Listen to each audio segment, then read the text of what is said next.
All righty.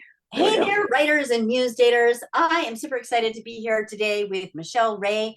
She's an amazing writer here to share some of her best tips on the author journey. Michelle, thank you so much for being with us here today. Oh, thanks for having me on.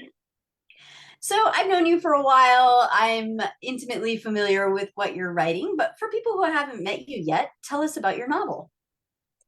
The novel is about mental illness. It's about a woman who has a kind of a checkered past herself, who takes a job at a halfway house for mental patients who are phasing out of institutionalization.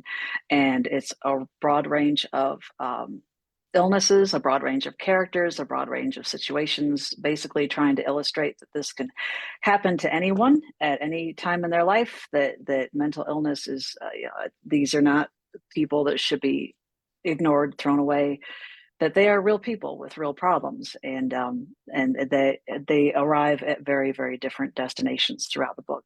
Some of them make it, some of them don't, some of them really crash. So it's kind of interesting how it all sorts out. But then you have this person, this narrator, who is describing the whole thing kind of through her own lens, and learning as she goes about herself and about her own past and about the people around her and how she can help. Love it. Love it. And so when I first met you a while ago, you had some really specific challenges around getting this novel together. Tell us about what was challenging back then. Well, I had really grounded it in a specific instance, a particular year and a part of my life, because I actually had this job at one point, and it was during a real upheaval in Denver about their mental health policies. And I tried to ground it in that, but by doing so much literal grounding, I was actually losing a lot of relevance, a lot of universality, a lot of impact, a lot of power by making it so literal. And I've been trying to really unmoor from that and make this a bigger idea, more allegorical, more universal, more impactful to more people. Yeah. Yeah. And at that time, what were some of the challenges? How were you getting in your own way? I was really getting in my own way because since this actually happened to me and I had specific ideas about how it looked, it's kind of like seeing the movie before reading a book. It's the movie floods you with all of the images and all of the things, and you don't get to play with your own imagination the way that you would if you read the book first, because you have these images imposed. So so the way that I was able to kind of blow this up and make it bigger was to really get out of my own way in terms of being so literal, being so so grounded, and and make it more absurd, more universal, more crazy. To be honest, I mean, it is about mental illness, and I had sort of uh, leached all the craziness out of it, and that doesn't make any sense. I mean, it needed to be bigger, it needed to blow up, it needed to have more drama. Because if I wrote it exactly as I experienced it, it would be really boring. Yeah. Yeah. Well, that's really powerful in terms of getting some separation from your own manuscript. And what we're here to celebrate for you is some major separation on distancing yourself from your manuscript and ultimately being able to kill your darlings, which is really hard for writers. What was hard for you about killing your darlings? Um, like the killing the darlings, definitely I was so very grounded in reality that and I had such an idea about how this should be portrayed because I experienced it, that it was to make it bigger, to make it more impactful, to make it more allegorical. I really had to strip a lot of the literalism out of it. I had to unground it from time and space. I had to unground it from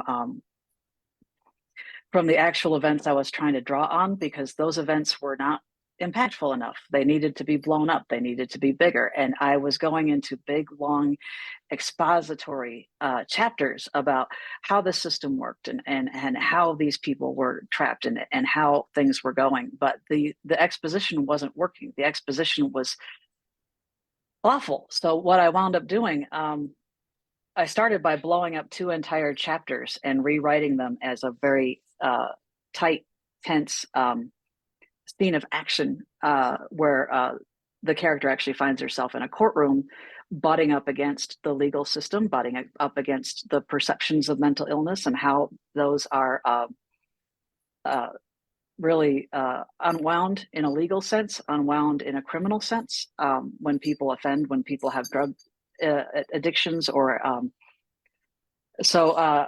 So I took this and took one character and really blew it up into a courtroom scene that made it more dramatic, more impactful, more telling about the social, the legal implications of mental illness, and just erased those expositional chapters that were just losing everybody in the mix. And it was just the chapters that I blew up were just terrible.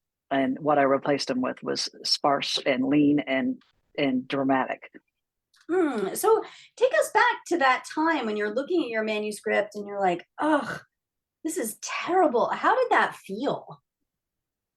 Well, it was just, I was reading it and it was just like, this isn't going to be interesting to anybody but me. This is explaining, explaining, explaining, explaining, explaining. And it's like, back to the basic rule of show, don't tell. I really needed to rethink this, I mean, the more I read it, the more I was just like, this is a drag. This isn't working. And actually, I had a really strange breakthrough a couple of weeks ago. I found an old journal of mine that I was keeping when I was taking writing classes, and when I originally had the idea for this book, this manuscript in the first place. And I found a lot of stuff that I wrote that, some of it was pyrite, but some of it was real gold. And I pulled it out, and some of it could be dropped whole in. But yeah, it started this odd creative process where I found myself coming up with ideas at night and writing them down when I was falling asleep. And I would read these ideas, and in the light of day, they still made sense. So I started incorporating them into my manuscript, and since these are ideas that I had in a kind of a fugue state, they were a lot more dramatic, a lot bigger, a lot more impactful than just explaining how the system works, how people get drowned in it. So yeah, everything is sort of expanding for me right now. It's great. So you went from this frustration of not knowing why it wasn't working with me over in the writing gym on the revision. Part of that was me being in conversation with acquisitions editors at publishing houses, literary agents, and getting that feedback back to you on really what needed to change in this manuscript in order to make it publishable.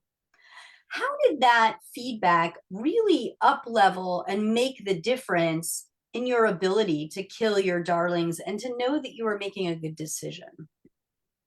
The feedback was enormous. The feedback was immensely helpful. And what you said was actually what the agents were telling me too, that um,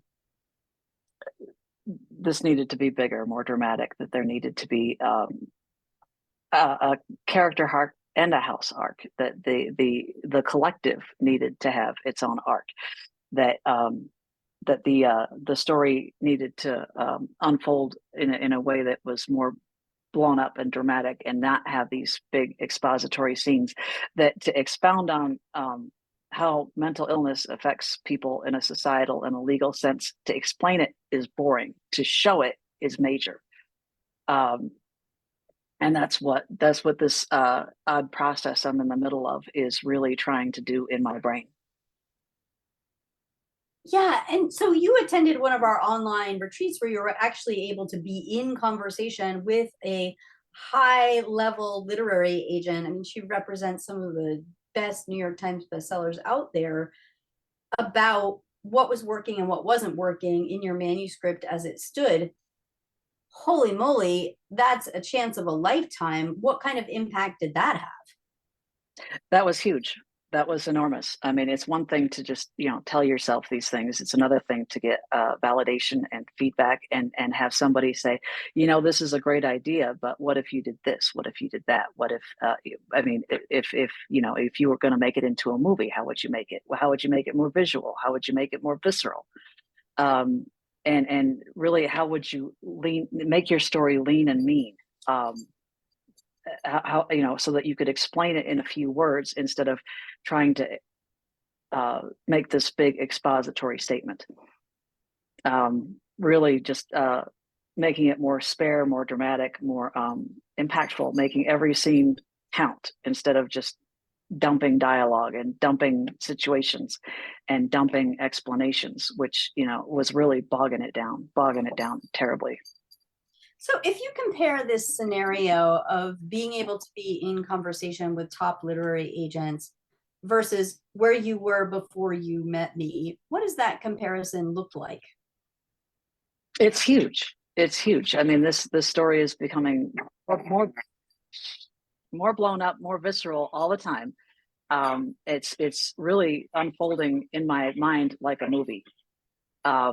So that you do go from one dramatic scene to the next dramatic scene, and there are pauses in between. There, it's not like an action movie, but it's there's a connection, a visual connection, and you can see what's happening, feel what's happening, hear what's happening, instead of having things explained to you, which trying to get your point across with explaining just wasn't it. I was really horribly bogged down, and this is like a very dramatic next step for me. So yeah, your work with me, Brendan's work with me, the writing gym, the support of other people, um, the feedback that I get in salons, sprints, all that stuff. The sprint last night was really, really amazing. I wrote a bunch of stuff, most of which will wind up on the cutting room floor. But I wrote a lot of things that are incorporated that I can see how they can work in the book, and how they can move the action forward instead of just bogging things down. Yeah. And speaking of salon, you learned about the writing gym by attending one of our open salons. I did. If you think about who you were back then, and you could whisper into that person's ear, about where you are now and the progress that you're going to make, what would you say to that past version of yourself? I would definitely say that you're on the right path. You're with the right people. That I remember that salon vividly. Stephen Oliver was there. Barbara Patty was there. Uh, Actually, that salon was really well attended. I think there were about a dozen people there. And this was my first attempt at anything like that, and I managed to generate a piece that made I didn't know if I was going to have the confidence. I didn't know if I was going to write anything that was worth a damn, but I mean, I got support and feedback that was incredibly valuable, and so supportive, and so just dead on. They picked out the things that were the best about what I had written, and really encouraged me to try to focus on those, and really understand the process of how those things were valuable, and how they could really I could make a short story out of what I wrote, and I did. So yeah, that salon was illuminating incredibly for me. That's amazing. And you mentioned that you had taken writing classes in the past. How is this writing gym experience, attending this open salon, different from other experiences you'd had before? Well, I mean, the writing class, I mean, I did have a writing group for a while, but that was, one person was trying to publish, and they kind of monopolized the meetings. They wanted to talk about their own work. And I can understand that, but it was months before anybody got to reading anything of mine. And it was just, not very useful, not very helpful. And the writing classes I took were at university. So those were, you turn something in and you get some red pen back, but there are 30 people in the class and there's no time for really intense feedback. There's no time to meet with your fellow students and really discuss what you're writing, really be in the process with somebody. Because after class, everybody split. They had their own places to be. They had other classes to go to. So it was like not like we could get together as a group and really discuss the process. It was all about the product and whether or not you hit the marks and got an A. Not terribly useful. Yeah. Yeah. Whereas in the writing gym, we're spending a lot of time talking about the process and building out your toolbox. And not only building out a toolbox, but an individualized toolbox. How have you found that to be more helpful than the writing classes? Oh, incredibly, because I mean, I actually talking to fellow people who are in the process with me, and they're just like, well, I tried this and this didn't work, and now I'm working on this, and I'm actually finding that I'm able to, now that I have some tools in my toolkit, I can reach out to other writers and make suggestions to them that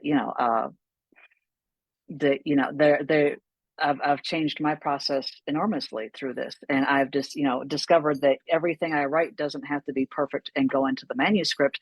That sometimes you just explore and explore and explore and type and type and type, and you go through, and like I said, most of it winds up on the cutting room floor, but some of it will lead you someplace. There will be nuggets of gold among the dirt, among the pyrite. You just have to pick them out.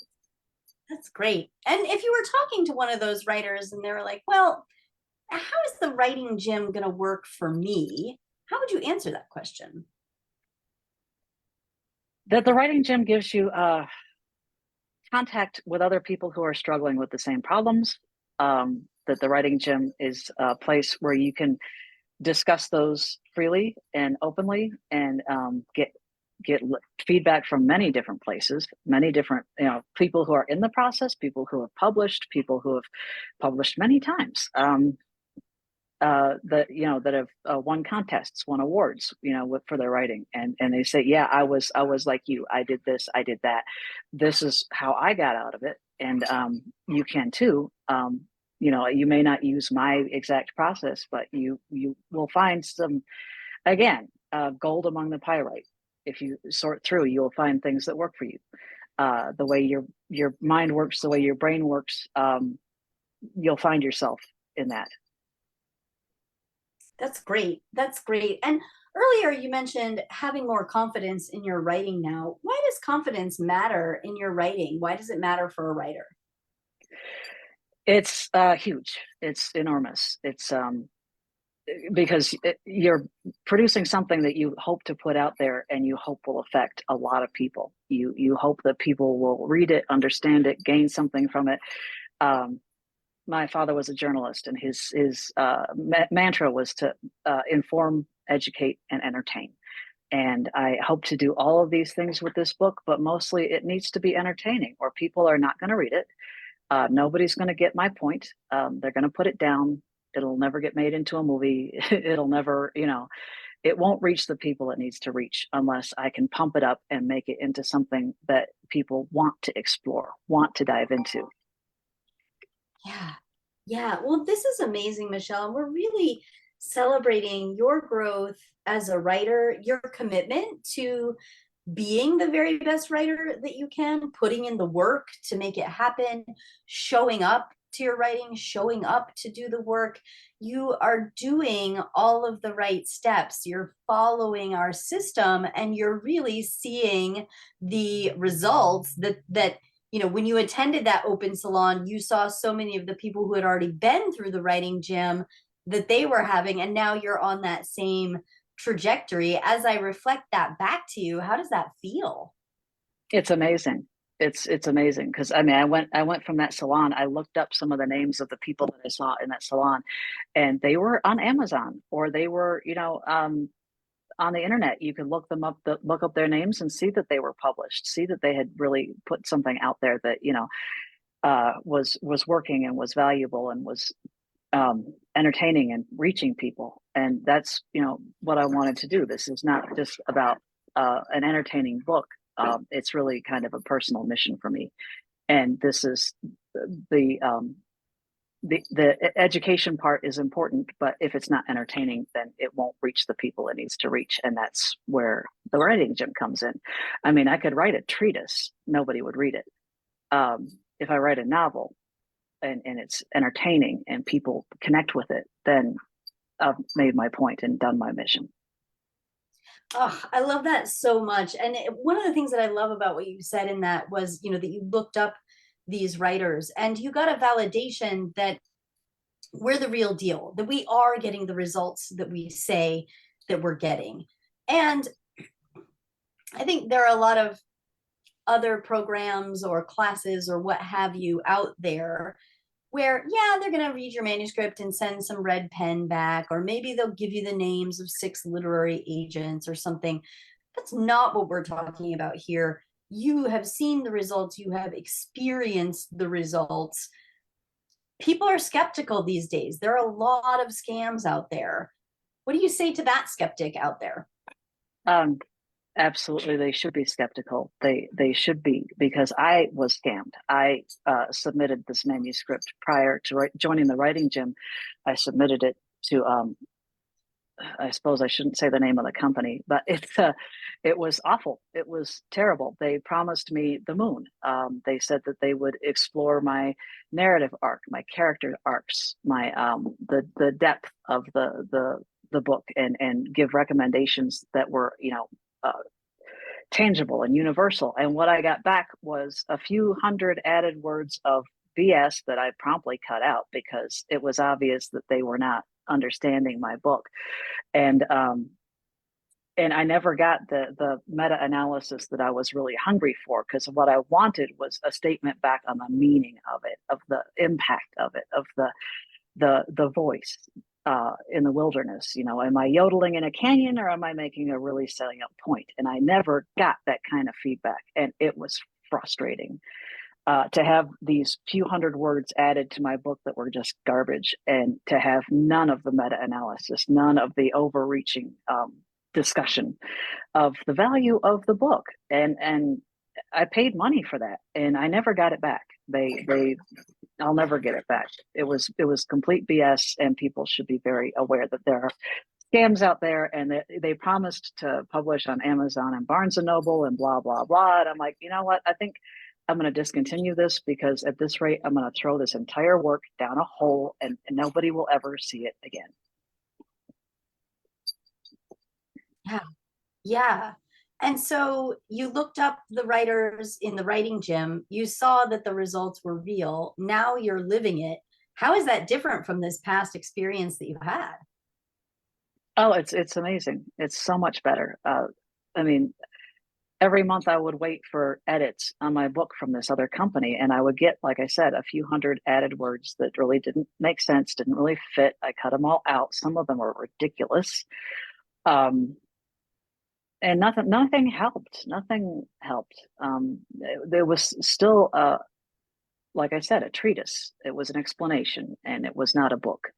And now it's becoming a book. It's becoming a living, breathing, talking thing with people in it that have real voices and real problems and real issues. And it's more visceral, more visual every time I revisit it.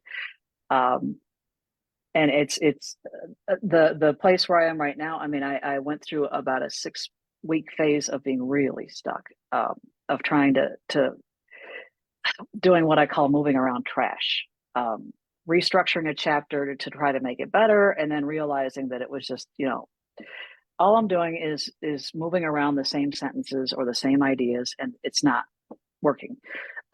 So the freedom to actually blow things up, to kill your darlings, to take these 2 chapters and just delete them and replace them with something new. And I started writing on a completely different document.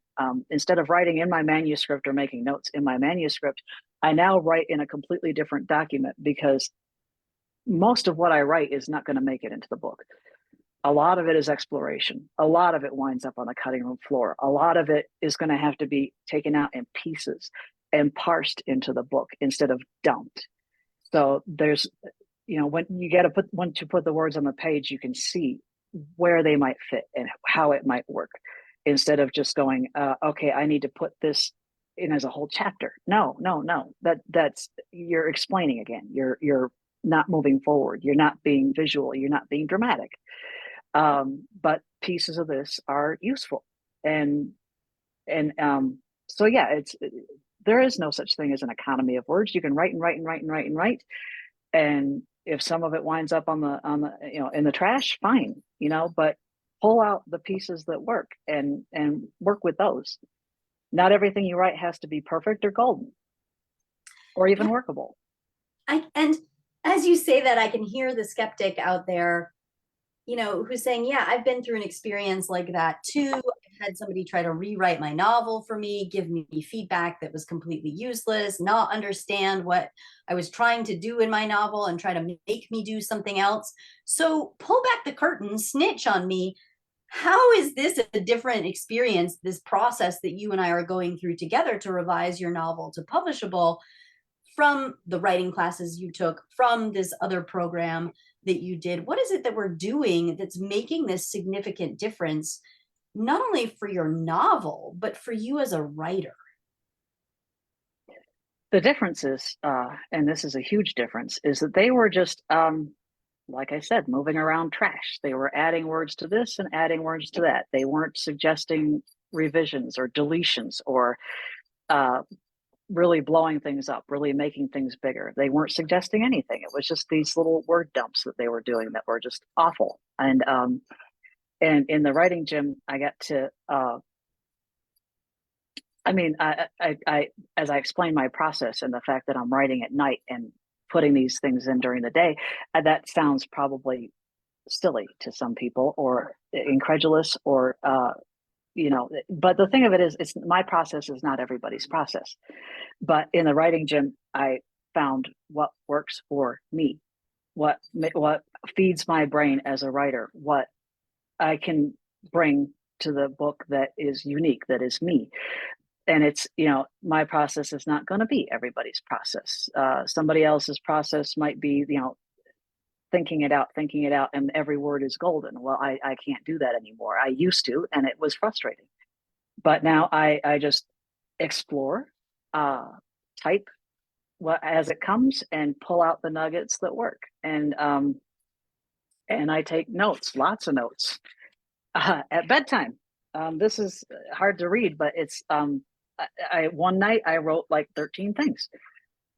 Ideas that needed to be incorporated, things that needed to be explored, themes that needed to be addressed, and these couple word notes that I put in there blew up during the day into places in the novel where they could really be deeply explored. So it's a very strange process. I admit it doesn't make a lot of sense. A lot of people are going to hear this and go, "You're writing when you're delirious and trying to make it work." But it's everybody has a unique way of bringing this out of themselves, and this is mine, and yours may be something completely different.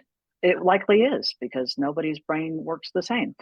But the gym helps you develop your strengths, your process, your individuality, your own goals, your what's important about what you're doing, and helping you manifest it in the way that your brain works, the way that is right for you.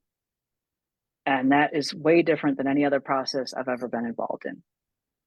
Oh, that's amazing. And, such a validation of the neuroscience that I studied in order to create that, so that we've got this system that's proven, it's tried and true. You've seen many people who have gone through it and done it before. And yet at the same time, it's individualized. So it's not so rigid that you aren't a part of it. In fact, you are the central part of it, going through a system that sounds confusing. I mean, you and I know what we're talking about, but somebody who's never seen that might think, well, how can it be both, structured and moving me through a process, and it's flexible enough to be customized to me. So what's your perspective on that, having gone through it?